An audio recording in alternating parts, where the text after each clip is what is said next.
Baik, terima kasih kesempatannya. Perkenalkan, nama saya Adinda dan saya mahasiswa Paramadina jurusan Psikologi. Adinda. Saya dulu mantan reporter dari Tempo dan sekarang bekerja untuk Women Talk. Saya ingin menanyakan tentang RUU PPRT. Sebentar. Sebelum bertanya, saya mohon izin memaparkan data terlebih dahulu. RUU PPRT ini sudah digantung 20 tahun dan saat ini telah memasuki hari ke-150 aksi demo mogok makan untuk mengesahkan rancangan undang-undang perlindungan pekerja rumah tangga.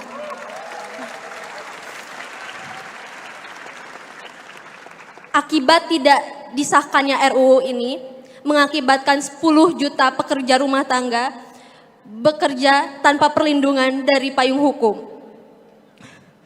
Berdasarkan data dari Jala PRT, setiap tahunnya ada 600 aduan dari pekerja rumah tangga yang mengalami kekerasan dan diantaranya adalah human trafficking. Semangat, ayo kita kasih tepuk tangan dulu untuk Dinda.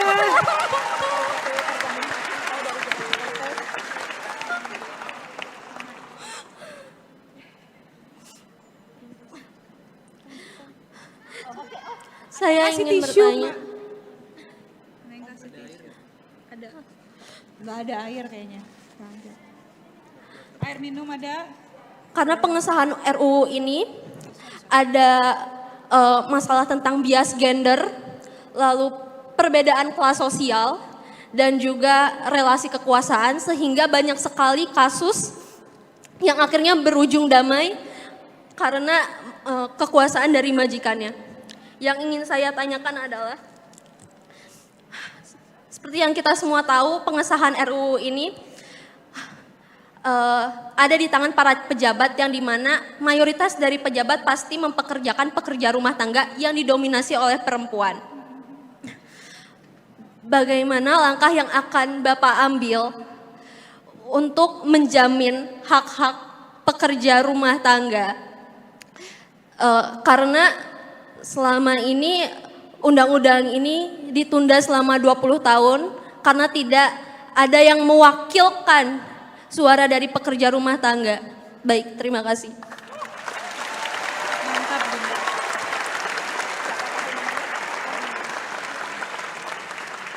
Keren. Silakan Ibu. Saya ikut nangis. Sayang. Saya sendiri sebagai PRT, Pak. Saya di sini mewakili. Terima kasih Dinda. Terima kasih. Kamu udah menyuarakan suara PRT. Perkenalkan, nama saya Suartini. Saya sendiri sebagai PRT. Saya udah lebih dari, pokoknya saya lulus SD udah dari PRT, Pak. Jadi mungkin lebih dari 25 tahun, mungkin bahkan lebih. Karena umur saya sekarang udah 45 tahun. Jadi saya juga berkaitan yang dipertanyakan dengan Dinda itu, kita itu satu jaringan organisasi yang bergerak di bidang perlindungan untuk PRT.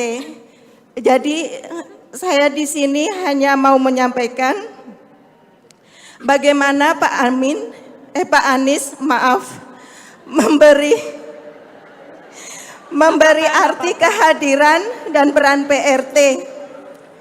Apakah Amin kelak mendukung pengesahan UU untuk perlindungan pekerja domestik atau PRT di Indonesia? Kami sudah berjuang 20 tahun lebih tetapi dihambat di DPR. Bagaimana terobosan Bapak mengingat koalisi Bapak kecil hanya 3 partai? Seperti itu. Saya dari Jala PRT mewakili 6 juta PRT di seluruh Indonesia.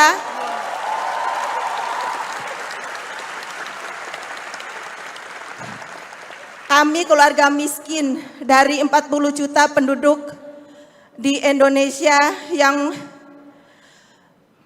kami mencari nafkah sebagai PRT untuk menafkahi keluarga. Terima kasih. Terima kasih Ibu.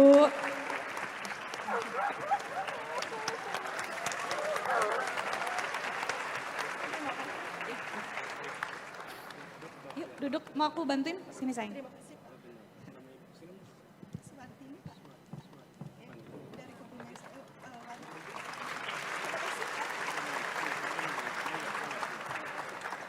Terima kasih Ibu. Dinda juga thank you ya. Adinda, terima kasih Adinda. Anda mahasiswa, Anda masih kuliah, tapi Anda sudah memikirkan nasib jutaan orang yang hari ini kondisinya. Makasih Adinda. Dan dia sepenuh hati, dia bukan, artinya dia sepenuh hati. Saya tadi ketika lihat tanya itu dia udah loncat-loncat terus, minta supaya dipanggil dan datang ke sini. Adinda, kita bangga punya anak muda seperti Anda yang buat kita punya masa depan baik. Kemudian tadi Ibu Suwardi, Ibu Suwardi, terima kasih. Kita kan nggak membayangkan random begini ketemu, bukan?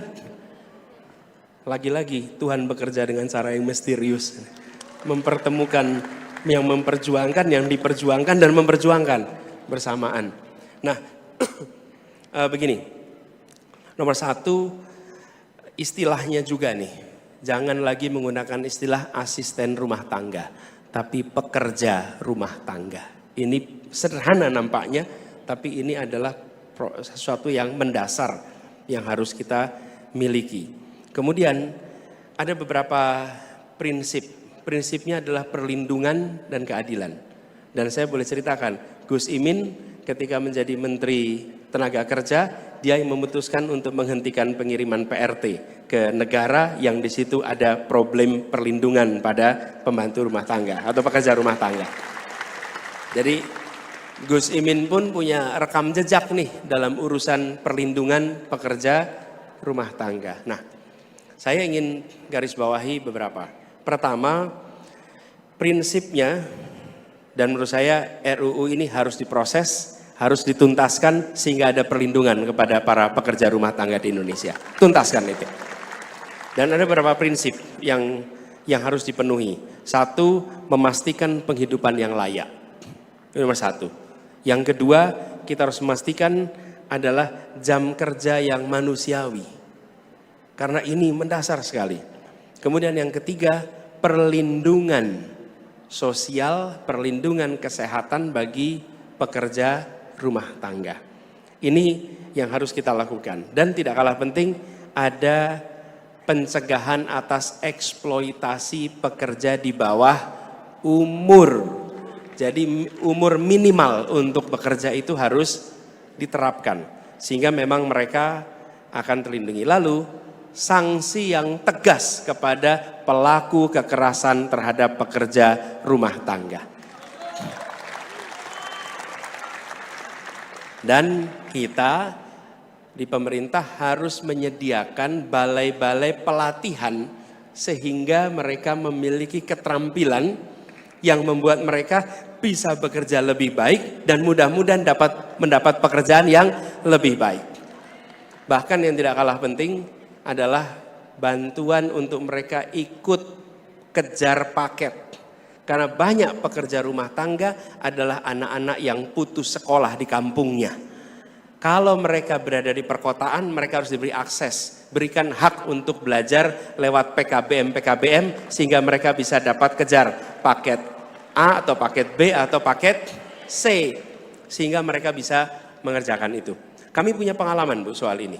Ada pekerja rumah tangga di tempat kami yang bekerja hanya lulusan SMP. Dan kemudian lulusan SD mungkin, dia kejar paket. Kejar paket SMP, kejar paket SMA, dan sekarang dia sedang kuliah di universitas untuk dapat gelar sarjana bagi dia. Oke? Nah itu susunan untuk hukumnya. Tapi saya ingin memberikan pesan. Ini pesan moral. Ketika saya bertugas sebagai presiden, maka saya akan mengirimkan pesan moral ini kepada seluruh keluarga yang merekrut pekerja rumah tangga. Apa pesan moralnya? Pesan moralnya begini, jangan pandang pekerja rumah tangga itu semata-mata sebagai pekerja. Oke. Tapi pandang mereka sebagai saudara sebangsa yang harus ditingkatkan harkat derajat sosial ekonominya di masa depan. Ketika di rumah Anda ada 2 orang pekerja rumah tangga, maka lihat ini sebagai sumur pahala bagi Anda. Mereka bekerja di sini, tapi mereka gantungan hidup keluarganya di kampungnya. Maka lindungi mereka, berikan mereka yang cukup, bahkan kalau perlu beri yang lebih. Bukan hanya pada pekerja rumah tangga. Bila Anda punya supir, maka pikirkan apa yang dimiliki oleh keluarganya. Misalnya, beri telur untuk 1 bulan keluarganya. Beri beras untuk 1 bulan keluarganya. Bukan bentuk rupiah, tapi Anda tunjukkan saya sedang mengangkat derajat saudara sebangsa karena saya diangkat derajatnya oleh negara sehingga bisa makmur seperti sekarang ini. Semua kelas menengah di Indonesia adalah hasil pendidikan. Semua. Dan mayoritas dulu bisa sekolah, bisa kuliah karena pendidikannya itu murah. Pendidikan murah, sudah diangkat derajatnya oleh negara, sekarang bantu ngangkat derajat saudara-saudara kita. Jadi memandang pekerja rumah tangga itu bukan sebagai hubungan industrial, tapi sebagai tanggung jawab moral. Saya cerita nih soal ini. Suatu ketika saya ngobrol dengan seorang teman, lalu dia cerita begini, wah mas saya lagi senang sekali ini. Anak, dia menyebutnya ART di rumah, ya bahasa dia begitu. Anak ART di rumah, udah lulus SMA. Terus gimana? Alhamdulillah diterima di Fakultas Kedokteran sebuah universitas negeri di Bandung. Terus ya saya biayain semuanya sampai lulus. Terus saya tanya, itu biayanya gak murah loh Fakultas Kedokteran. Terus dia bilang apa? Saya cuman kepengen mbak di rumah nanti hari tuanya pensiun sebagai ibu seorang dokter yang nantinya bisa merawat sampai mereka akhir hayatnya. Saya cuma kepengen mbak ini yang sudah tahunan itu nanti anaknya dokter dan dia akan tinggal di rumah anak yang dokter. Itu melampaui besaran rupiah berapapun yang diberikan kepada PRT. Itu adalah pesan moral yang sekarang harus dipegang. Semua yang bisa mendapatkan kesejahteraan sehingga bisa merekrut orang bekerja di rumahnya itu bantu. Jadi undang-undang yang tadi dibicarakan itu adalah regulasi. Tapi kita membutuhkan lebih dari regulasi. Kita membutuhkan panggilan moral untuk mengangkat saudara-saudara kita yang hari ini posisinya lemah. Dan nanti mereka akan naik derajatnya dan apa yang terjadi? Sampai kapanpun mereka akan ingat bahwa yang mengangkat status sosial ekonomi saya adalah orang yang dulu memberikan pekerjaan kepada saya dan berdampak kepada umur hidup anak cucunya nanti. Bapak Ibu sekalian, negeri ini tidak cukup diatur pakai regulasi. Negeri ini harus diatur dengan panggilan moral. Karena negeri ini dibangun dengan prinsip moral. Ya kita bikin aturannya, tapi yang tidak kalah penting kita ketuk hati semua orang yang memiliki kemampuan. Angkat derajat itu. Saya pernah ketika baru masuk Jakarta, saya cenderung nyetir sendiri kemana-mana. Karena ketika saya sekolah di Amerika nyetir sendiri, punya supir itu gak nyaman. Perasaan kayak gak nyaman waktu itu. Akhirnya saya terjebak macet 2 jam, 3 jam per berangkat kantor. Akhirnya ngalah juga saya. Akhirnya merekrut seorang pengemudi. Ini saya ceritakan deh, merekrut pengemudi. Apa yang kemudian transformasi pikiran saya? Saya nggak pernah, seumur-umur saya tidak pernah memiliki pegawai. Dan ketika ada pengemudi, mendadak saya sadar hidupnya dia itu bergantung kepada kerja dia bersama saya. Itu mindset saya ubah. Ini harus dipandang sebagai tanggung jawab saya untuk mengangkat derajat dia yang hanya berpendidikan SMP supaya dia dan keluarganya bisa naik kelas. Itu pandangannya. Jadi pandangannya bukan ini sebagai pegawai, bukan, tapi tanggung jawab moral. Sehingga kita bukan hanya kontraknya, kalau kontraknya harus ada itu, tapi juga tanggung jawab moral lainnya. Anda datang ke bandara, banyak yang menjadi porter. Udahlah saya angkat sendiri. Kalau saya boleh anjurkan, panggil porter itu. Bapak angkat, walaupun kita bisa, ngangkat sendiri koper bisa. Tapi jangan beri dia pekerjaan dengan panggil. Porter silahkan angkat koper saya, ayo bantu.